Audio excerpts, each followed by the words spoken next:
அனைவருக்கும் வணக்கம். இந்த வீடியோவில் என்ன பார்க்க போகிறோம் அப்படின்னா, என் லைஃப்பில் நான் ஒரு அச்சீவ்மெண்ட்டாக பார்க்குற ஒரு விஷயத்தை தான் பார்க்க போகிறோம். என்ன அப்படின்னு சொன்னால், நீங்கள் தம்ப்நெயில்லே பார்த்துருப்பீங்க. என்னோடய சேனலுக்கு வந்து ஃபஸ்ட்டு சேனல் ஆரம்பித்து ஃபஸ்ட்டு யூடியூப்லேருந்து எனக்கு வந்து காசு வந்திருக்கு. அதை பற்றியும் அந்த சேனலுக்கு எனக்கு சப்போர்ட் பண்ணவங்க, அதுக்கப்புறம் இந்த சேனல் எனக்கு எப்படி ஹெல்ப்ஃபுல்லாக இருந்துச்சு அப்படின்றத பற்றி பார்க்க போகிறோம். இது வந்து டிஎன்பிஎஸ்சி படிக்கிறவங்களுக்கு வந்து யூஸ்ஃபுல்லாக இருக்குமா அப்படின்னு கேட்டால் எனக்கு தெரியல. ஆனால் 1-2 பேர் என்கிட்ட கேட்டிருந்தாங்க. எப்படி வந்து கவுன்சிலிங் போகும்போது கேட்டிருந்தாங்க. என்னை பார்த்த ஃப்ரெண்ட்ஸ் வந்து 1-2 பேர் படிக்கும்பொழுது எப்படி யூடியூப் சேனல் ரன் பண்ணுறீங்க, எங்களுக்கும் சொல்லிக் கொடுங்க அப்படின்னு சொல்லி கேட்டிருந்தாங்க. இன்னொருத்தவங்க வந்து கமெண்ட்லேயே வந்து 2-3 வாட்டி கேட்டிருந்தாங்க.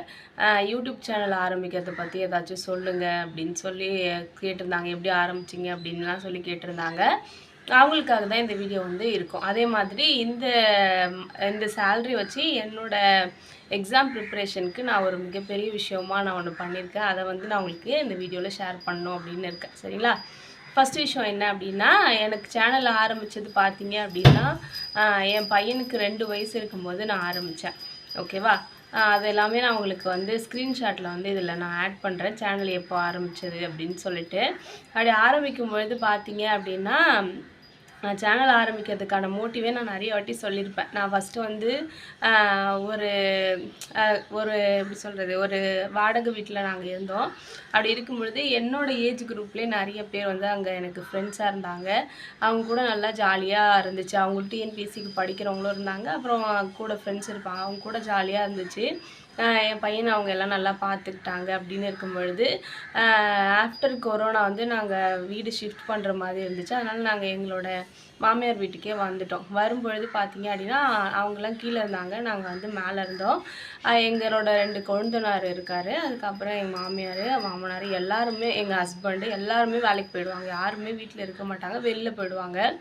அப்போ வந்து திடீர்னு சடனாக எனக்கு பார்த்தீங்க அப்படின்னா ரொம்ப ஒரு லோன்லினஸ் ஃபீல் ஆச்சு.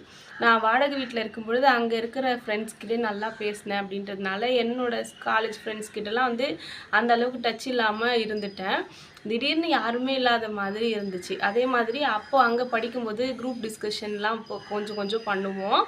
ஆனால் இங்கே வந்து பார்த்தீங்கன்னா எதுவுமே பண்ண முடியாமல் தனியாக இருக்க மாதிரி இருந்துச்சு. கிளாஸ்க்கு போகிறதும் ரொம்ப கஷ்டமாக இருந்துச்சு. ஏன்னா குழந்தைக்கு அப்போ தான் 2 வயசுன்றதுனால யாருமே பார்த்துக்கிறதுக்கு இல்லை அப்படின்றதுனால படிக்கணும், நம்மளுக்கு டைம் பாஸும் பண்ணணும்.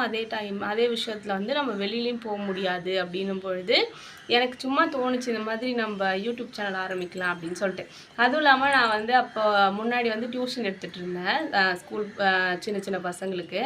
இங்கே வந்து அதுவும் கிடையாது அப்படின்ட்டாங்க. ஏன்னா வீடு ரொம்ப குட்டியாக இருக்கும் அப்படின்றதுனால.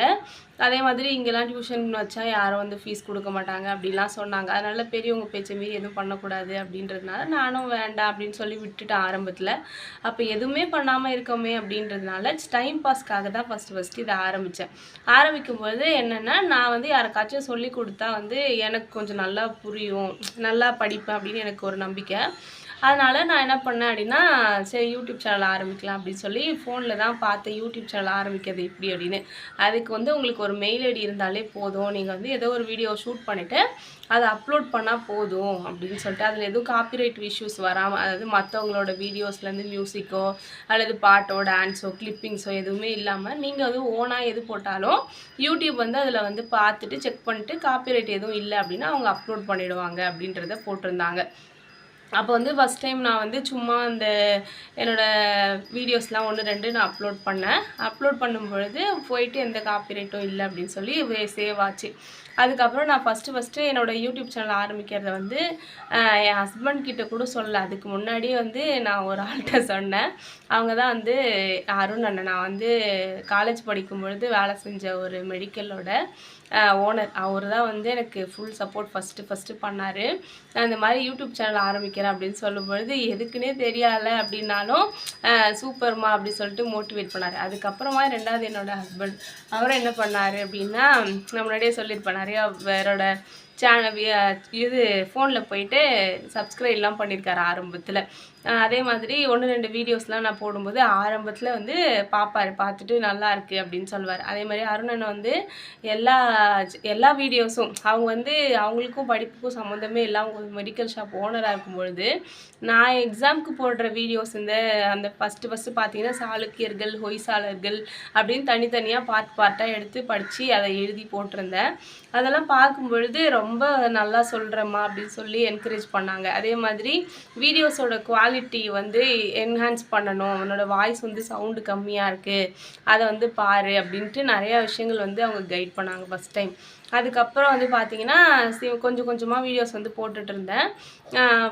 ஃபஸ்ட்டு வந்து ஒரு 50 சப்ஸ்கிரைபர் வந்து நாங்களாக உருவாக்குனது தான், எல்லாரோட ஃபோன்லேயும் போயிட்டு போனது. அதுக்கப்புறம் ஒரு 2-3 பேர் பண்ணியிருந்தாங்க. என் ஹஸ்பண்ட் கூட அதுக்கப்புறம் என் வீடியோஸ் வந்து பார்க்க மாட்டார். ஏன்னா அவருக்கும் இந்த படிப்பு சம்மந்தமாக இருக்கிறதுக்கும் சம்மந்தமே இல்லை அப்படின்னும் பொழுது, வீடியோஸ் போடுறியா ஓகே அவ்வளோதான் முடிஞ்சிச்சு.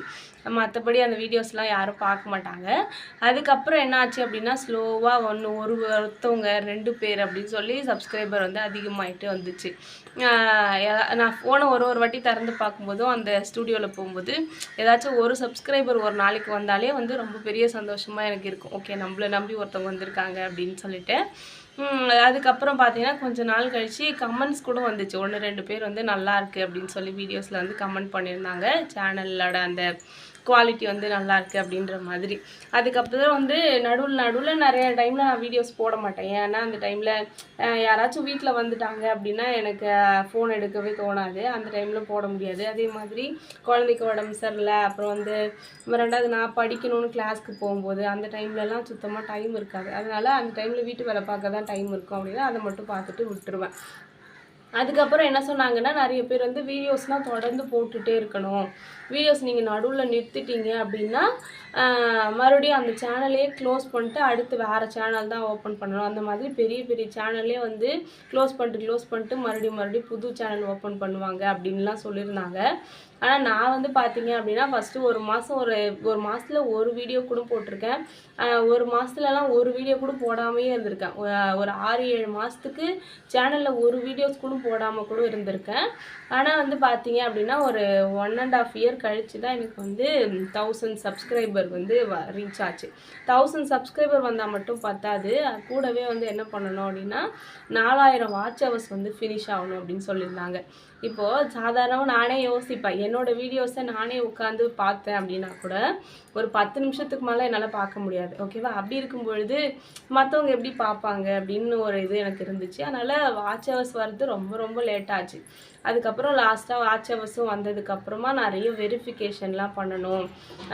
உங்கள் சேனல் வந்து மானிட்டைசேஷன் ஆனதுக்கப்புறம் உங்களுக்கு வந்து நிறைய வெரிஃபிகேஷன் இருக்குது அப்படின்னு சொன்னாங்க. அது எல்லாமே கூட வந்து நான் வந்து யூடியூப்பில் பார்த்து தான் பண்ணேன். ஃபஸ்ட்டு வந்து பின் வெரிஃபிகேஷன் வந்துச்சு, அதுக்கப்புறம் ஐடி வெரிஃபிகேஷன், அட்ரஸ் வெரிஃபிகேஷன் அப்படின்ட்டு நிறைய வந்துச்சு. இதை ப்ராப்பராக என்னால் ஆர்டராக சொல்ல தெரில, அதுக்கு நிறைய சேனல் இருக்குது, அதில் நீங்கள் பார்த்துக்கலாம். ஆனால் இந்த மாதிரி வெரிஃபிகேஷன்ஸ்லாம் வந்துச்சு, அது எல்லாமே நான் வந்து கொடுத்துட்ருந்தேன். அதுக்கப்புறம் என்ன ஆச்சு அப்படின்னா 2024 நான் போன வருஷம் டிசம்பரில் வந்து எனக்கு $100 வந்துருச்சு. நான் என்ன நினச்சிட்டு இருந்தேன்னா டிசம்பரில் $100 வந்துருச்சு, நம்ம பொங்கலுக்கு வந்து எடுத்துட்டோம் அப்படின்னா அதில் வந்து எவ்வளோ 8500 சொச்சம் வரும். ஓகேவா? $100 வந்தால் தான் நம்மளால் காசை வந்து வெளில எடுக்க முடியும் அப்படின்னு சொல்லுவாங்க. 8000 வருது, பொங்கல் இந்த வருஷம் செம்மையாக போகும் அப்படின்னு நான் நினச்சிட்டு இருந்தேன். என் பையன் வந்து சைக்கிள் கேட்டுகிட்டே இருந்தான், அதனால் அந்த சைக்கிள் வாங்கி கொடுக்கணும், அதனால காசு வந்துடணும்னு வேண்டிகிட்டே இருந்தேன் பொங்கலுக்கு. ஆனால் கடைசியில் என்ன ஆச்சு அப்படின்னா ஐடி வெரிஃபிகேஷனில் வந்து என்னோடய பேர் வந்து இருக்கு இல்லையா, அதுவும் பேங்க் அக்கௌண்ட்டில் இருக்கிற பேரும் சேமாக இல்லை அப்படின்னு சொல்லியிருந்தாங்க. அதுக்கு வந்து நானும் எத்தனையோ வாட்டி சரி பண்ணி பார்த்தேன், ஆனால் எனக்கு சரி பண்ண தெரியல. அதுக்கப்புறம் என் தம்பிக்கிட்ட கொடுத்து சொன்னால் அவங்களுக்கும் தெரியல அப்படின்னு சொல்லிட்டாங்க. அதுக்கப்புறமா வந்து என்ன பண்ணுறது அப்படின்னு அதை யோசிக்கிறதுக்குள்ளேயே வந்து $115 வந்துருச்சு. வந்தனாலும் வந்து என்னால் எடுக்கிறது முடியல அப்படின்னு பொழுது என்ன ஜனவரி வந்து பிப்ரவரியே வந்துடுச்சு. அப்புறம் என்ன பண்ணுறதுனே தெரியல அப்படின்னு சொல்லிட்டு யூடியூப்லேயே வந்து YT360 அப்படின்னு சொல்லிட்டு ஒரு யூடியூப் சேனல், அவங்கள்ட்ட தான் நான் டவுட்லாம் வந்து ஏதாச்சும் வரும் இல்லையா, பின் வெரிஃபிகேஷன், ஐடி வெரிஃபிகேஷன், யூடியூப் பற்றி நம்மளுக்கு ஒன்றுமே தெரியாதப்போ சில விஷயங்கள் நாங்கள் அவங்கள பார்த்தா கற்றுக்கிட்டேன். அவங்களோட சேனலில் போயிட்டு ஒரு கமெண்ட்டில் பார்க்கும்போது அவங்களே வந்து இதெல்லாம் சரி பண்ணி தருவாங்க அப்படின்னு தெரிஞ்சிச்சு. அதுக்கப்புறம் அவங்கக்கிட்ட வந்து ஒரு 500-600 பே பண்ணி அதுக்கப்புறமா வந்து எனக்கு வந்து அவங்க வந்து சரி பண்ணி கொடுத்தாங்க. ஃபைனலாக எனக்கு வந்து February 14th அன்னைக்கு, லவ்வர்ஸ் டே அன்னைக்கு தான் ஃபஸ்ட்டு பேமெண்ட் வந்துச்சு. எவ்வளோ வந்துச்சு அப்படின்னா 9000 வந்து வந்திருக்கு. ஓகேவா? இது வந்து எத்தனை வருஷம் ஆகுது யூடியூப் சேனல் ஆரம்பிச்சுன்னா 4.5 வருஷம் ஆகுது. 4.5 வருஷத்துக்கு அப்புறம் ஃபஸ்ட் டைம் வந்து எனக்கு இப்போ தான் பேமெண்ட் வந்து என்னோடய பேங்க் அக்கௌண்ட்டுக்கு கிரெடிட் ஆகிருக்கு. அதில் வந்து நான் 2 முக்கியமான விஷயம் பண்ணேன். ஃபஸ்ட்டு விஷயம் என்ன அப்படின்னா, அதுதான் உங்களுக்கு எல்லாருக்குமே தெரிய வேண்டிய முக்கியமான விஷயம். இந்த புக் வந்து வாங்கியிருக்கேன். இது வந்து உங்களுக்கு ஃபோனில் வந்து ஒரு மாதிரி தெரியுது. இது என்ன புக்கு அப்படின்னு பாருங்கள். லக்ஷ்மிகாந்த் இந்தியன் பாலிட்டியோட புக்கு. இது வந்து இதோட ப்ரைஸ் வந்து பார்த்தீங்கன்னா 1000 rupees வருது. இதுக்கு முன்னாடியே வந்து நான் குரூப் 2 படிக்கும்போதே எல்லோரும் சொன்னாங்க லக்ஷ்மிகாந்த் படிக்கணும் அப்படின்னு சொல்லிட்டு. ஆனால் நம்மளுக்கு வந்து அவ்வளோ காசு ஆகும், 1000 ரூபாய் வந்து ரொம்ப பெரிய காசாக எனக்கு இருந்துச்சு. நான் புக்கு வாங்க எப்பவுமே செலவு பண்ண யோசிக்க மாட்டேன், அது வந்து சிங்கிளாக இருக்கும்போது. ஆனால் ஆஃப்டர் மேரேஜ்க்கு அப்புறம் நானுமே காசு வச்சுருந்தேன். இப்போ டியூஷன் வீட்டில் சொல்லி கொடுக்கும்பொழுதே எனக்கே வந்து மந்த்லி ஒரு 2000 கிட்ட வரும் பசங்க வர்றதுனால. ஆனால் வந்து இப்போ எல்லோரும் ஒரே டைம் கொடுக்க மாட்டாங்க இல்லையா? ஃபஸ்ட்டு 15ஆம் தேதி ஒரு ஆள் கொடுக்குது அப்படின்னா அடுத்தது வந்து 30ஆம் தேதி வரைக்கும் ஒரு நாளும் ஒருத்தவங்க அந்த 200 ரூபாய் வாங்குறதுக்குள்ளே அவ்வளோ பாடாக இருக்கும். அதனால் ஒரு நாள் பசங்க காசு கொடுக்கும் பொழுதும் அது அப்படியே அன்னன்னைக்கு வீட்டு செலவுக்கு போகிறதே சரியாயிடும். சேர்த்து வச்சு செலவு பண்ணுறது அப்படின்றது ரொம்ப கஷ்டமாக இருந்துச்சு. அதனால் என்ன பண்ணேன் அப்படின்னா, இந்த லக்ஷ்மிகாந்த் புக்கை வாங்கணும் அப்படின்றது எனக்கு ஒரு 2-3 வருஷமாக தோணிகிட்டே இருந்துச்சு. ஃபஸ்ட்டு வேலையாக நம்ம அதுதான் பண்ணணும் அப்படின்னு நினச்சிட்டு இருந்தேன். அதில் வந்து ஒரு 1000 ரூபாய் போயிடுச்சு. அதுக்கப்புறம் வந்து நாங்கள் எங்கள் வீட்டாண்ட வந்து ஒரு கோயில் கட்டுறாங்க. அந்த கோயிலுக்கு வந்து 10,000 ஒரு வீட்டுக்கு தரணும். அது 2022லேருந்து வசூல் பண்ணுறாங்க. அந்த 2022லேருந்து எங்களுக்கு வந்து ஒரு வீட்டுக்கு 10,000 அப்படின்னும் பொழுது நாங்கள் இன்னும் 2025 வந்துடுச்சு. இன்னும் அதை எங்களால் ஃபுல்லாக கட்டி முடிக்க முடியல. அதில் வந்து ஒரு 3000 ரூபாய் பெண்டிங் இருந்துச்சு. அதை வந்து கட்டி முடித்தோம். அதுக்கப்புறம் பார்த்தீங்க அப்படின்னா இருந்த காசு வந்து கடன்லாம் கொடுக்கறதுக்கு அப்படி இப்படின்னு போயிடுச்சு. அவ்வளோதான். இப்போ வந்து இந்த வீடியோ வந்து எதுக்காக அப்படின்னா, நிறைய பேர் வந்து யூடியூப்லேயும் பார்த்தீங்க அப்படின்னா சக்ஸஸ் அப்படின்றது நம்மளுக்கு எது பொறுத்து இருக்குது அப்படின்னா கன்சிஸ்டன்சி அப்படின்றதுல தான் இருக்குது. எல்லாரும் என்ன சொன்னாங்கன்னா, ஃபஸ்ட்லேயே வந்து யூடியூப்லலாம் வந்து இந்த குக்கிங் வீடியோ அப்புறம் வந்து இந்த என்டர்டெயின்மெண்ட் வீடியோவில் தான் வந்து வியூஸ் போகும் அப்படின்னு சொல்லிட்டு நிறைய பேர் வந்து ஆரம்பத்தில் சொன்னாங்க. சொல்லும் பொழுது எனக்கு வந்து இப்போ நான் குக்கிங்க்கு வீடியோ போடுறேன் அப்படின்னா எனக்கு ஒரு கேமரா வேணும், அதுக்கு ஒரு ஸ்டாண்டு வேணும், அதுக்கப்புறம் நம்ம நல்லா தான் சமைப்போம், அது வேறு விஷயம். ஆனால் வந்து சமைக்கிறத வந்து ஒரு எடிட் பண்ணி போடணும், அதுக்கப்புறம் அதுக்கான தேவையான பொருள் வாங்கணும். ஃபஸ்ட் டைம் சமைக்கும் பொழுதே வந்து எல்லாத்தையும் நம்மளால் எடிட் பண்ண முடியுமா, இல்லை ரெக்கார்ட் பண்ண முடியுமா, அதுக்கெல்லாம் நல்ல ஸ்கில் வேணும் இல்லையா? அதெல்லாம் எதுவுமே நம்மக்கிட்ட இல்லை அப்படின்னும் பொழுது அதெல்லாம் வந்து நம்மளால் முடியவே முடியாது அப்படின்னு சொல்லிட்டு தோணுச்சு. ஓகேவா? ஏன்னா ஃபஸ்ட்டு நான் வீடியோ ஷூட் பண்ணி கொஞ்ச நாள் ஒரு 2-3 மாதம் ஆனதுக்கப்புறம் நான் நிறைய பேர்கிட்ட சொன்னேன், இந்த மாதிரி நான் சேனல் வச்சுருக்கேன், சப்ஸ்கிரைப் பண்ணுங்கள் அப்படின்னு சொல்லி தெரிஞ்சவங்கள்ட்ட சொல்லும்பொழுது இந்த சேனலெல்லாம் யாராவது பார்ப்பாங்களா அப்படின்லாம் நிறைய பேர் கேட்டிருக்காங்க. டிஎன்பிஎஸ்சி படிக்கிறவங்க கூட இதெல்லாம் பார்க்க மாட்டாங்க அப்படின்லாம் சொல்லியிருக்காங்க. அதே மாதிரி நிறைய பேர் வந்து என்ன சொன்னாங்க அப்படின்னா, இதெல்லாம் வந்து தேவையில்லாத வேலை அப்படின்லாம் நிறைய பேர் சொல்லியிருக்காங்க.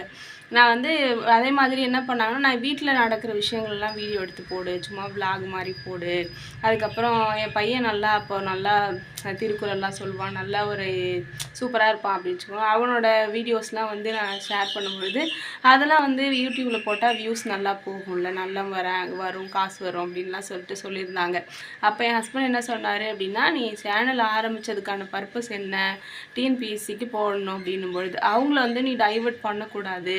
உன் சேனல் பார்க்குறவங்க அதுக்காக மட்டும்தான் வந்து உன்னை பார்க்குறாங்க, அதுக்காக தான் நம்பி உன்னை சப்ஸ்கிரைப் பண்ணுறாங்க. அப்படின்ற பட்சத்தில் நீ வந்து அவங்கள டைவர்ட் பண்ணுற மாதிரி எதுவும் போடக்கூடாது அப்படின்னு சொல்லியிருந்தார். அதில் எனக்கும் வந்து ரொம்ப முக்கியமாக பட்டுச்சு.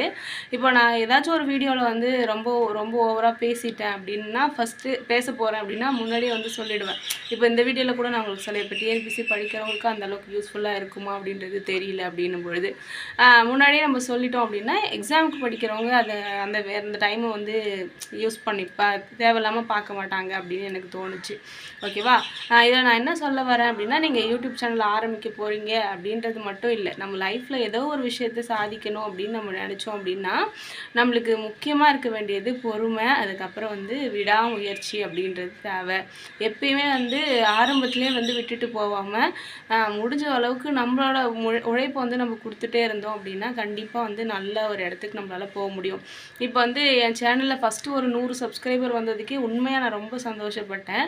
ஆனால் இன்றைக்கி அதே இடத்துல எனக்கு ஒரு 11,000 சப்ஸ்கிரைபர்ஸ் வந்து எனக்கு இருக்குது அப்படின்றது உண்மையாக ரொம்ப சந்தோஷமாக இருந்துச்சு. ஏன்னா வந்து நம்ம சொல்கிறது ஒரு 4 பேரே கேட்க மாட்டாங்க அப்படின்ற பட்சத்தில் இவ்வளோ பேர் வந்து என்னை நம்பி தானே சப்ஸ்கிரைப் பண்ணியிருக்காங்க அப்படின்ட்டு எனக்கு தோணிகிட்டே இருந்துச்சு. ஓகேங்களா? அதனால் நான் என்ன சொல்ல வரேன் அப்படின்னா, கன்சிஸ்டன்சி அப்படின்றது ரொம்பவே ரொம்ப முக்கியமாக இருக்குது. அது நடக்கிற வரைக்கும் நம்ம அந்த இடத்த விட்டு போகாமல் பொறுமையாக இருந்தோம் அப்படின்னா கண்டிப்பாக அதுக்கான பலன் வந்து நம்மளுக்கு கண்டிப்பாக கிடைக்கும். சரிங்களா? இதுதான் சொல்ல வந்தேன். அதில் முக்கியமான விஷயம் லக்ஷ்மிகாந்த் புக்கை பற்றி தான். நான் அந்த புக்கு வந்து ரொம்ப நாளாக ஆசைப்பட்டுட்டே இருந்தேன். நடுவில் வந்து நான் குரூப் 1 சம்மந்தமாக நிறையா அந்த முன்னாடியே வின் பண்ணவங்களோட அந்த இதெல்லாம் பார்ப்போம் இல்லையா, இன்டர்வியூஸ் பற்றி பார்க்கும்பொழுது எல்லாருமே சொன்னது லக்ஷ்மிகாந்த் புக்கு எல்லார் வாயிலேருந்து வந்துச்சு. அப்போலாம் வந்து நம்மளுக்கு பயமாக இருக்குல்ல இங்கிலீஷ் புக்கு அப்படின்னும் பொழுது.